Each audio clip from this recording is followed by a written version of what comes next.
Assalamualaikum warahmatullahi wabarakatuh. Selamat pagi anak-anak. Gimana kabarnya hari ini? Semoga senantiasa dalam keadaan sehat walafiat. Amin. Baiklah anak-anak, kita lanjutkan pembelajaran kita ya. B. Mohon pertolongan. Allah Subhanahu wa Ta'ala sebagai satu-satunya tujuan dalam beribadah. Hanya kepadanya kita memohon pertolongan. Allah Subhanahu wa Ta'ala melarang hambanya memohon pertolongan kepada selain Allah. Lantas, bagaimana sih cara kita memohon pertolongan kepada Allah? Iya, dengan cara berdoa kepada Allah Subhanahu wa Ta'ala. Berdoa dapat kita lakukan setiap saat. Tidak tergantung waktu ya.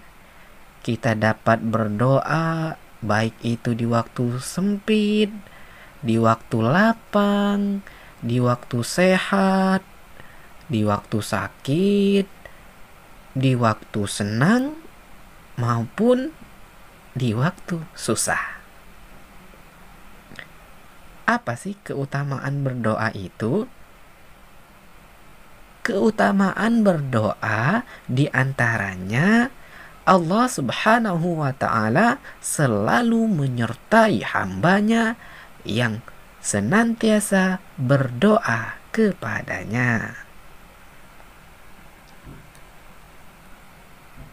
Anak-anak, sekarang Pak Guru tanya, kenapa sih kita harus memohon pertolongan kepada Allah?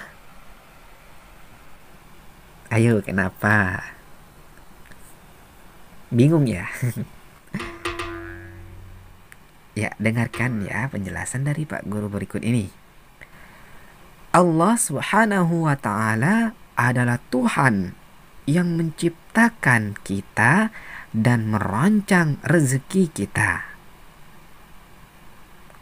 Karenanya Allah Subhanahu wa Ta'ala tahu segala persoalan kita. Dialah yang bisa memperbaiki kehidupan kita apabila terjadi kerusakan atau ketidakseimbangan. Allah Subhanahu wa Ta'ala selalu menolong kita dengan berbagai cara, langsung ataupun tidak langsung. Misalnya, apabila kita lapar, Allah Subhanahu wa Ta'ala bisa menurunkan rezeki langsung dalam bentuk makanan yang tumbuh di pepohonan dan di tanah. Namun Allah Subhanahu wa Ta'ala juga bisa memberi kita rezeki berupa uang melalui orang lain tempat kita bekerja. Dengan uang itu, kita bisa memenuhi kebutuhan kita sehari-hari. Penolong kita yang sejati adalah Allah Subhanahu wa Ta'ala. Namun, kita sering keliru dan salah paham karena sering mengira benda dan orang lain bisa menolong kita tanpa kekuasaan Allah Subhanahu wa Ta'ala. Contohnya, kita sering meminta orang lain agar menolong, sedangkan kita melupakan Allah Subhanahu wa Ta'ala. Padahal sesungguhnya Allah Subhanahu wa Ta'ala lah yang memberikan pertolongan itu melalui orang lain.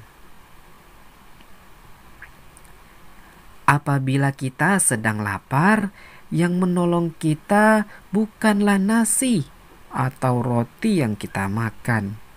Sebaliknya, Allah Subhanahu wa Ta'ala lah yang menjadikan makanan itu ada dan menjadikan perut kita menjadi kenyang.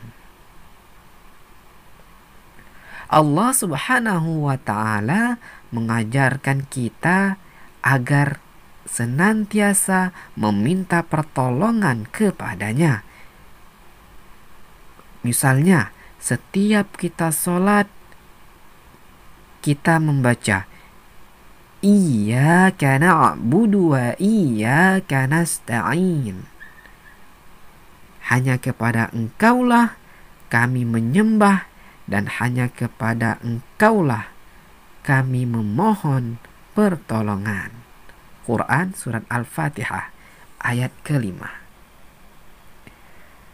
Dengan membaca Iyyaka na'budu wa iyyaka nasta'in, kita selalu memanjatkan doa dan harapan agar Allah Subhanahu wa Ta'ala selalu menolong kita.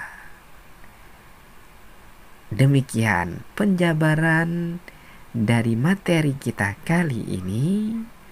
Semoga apa yang disampaikan dapat dipahami dengan baik, insya Allah.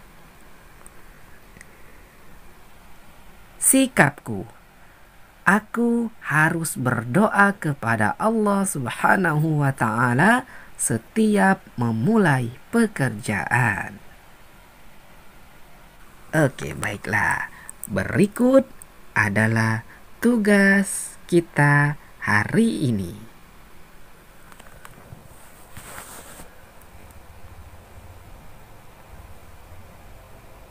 Selamat mengerjakan, kerjakan dengan sungguh-sungguh, dan semoga mendapat nilai terbaik. Amin.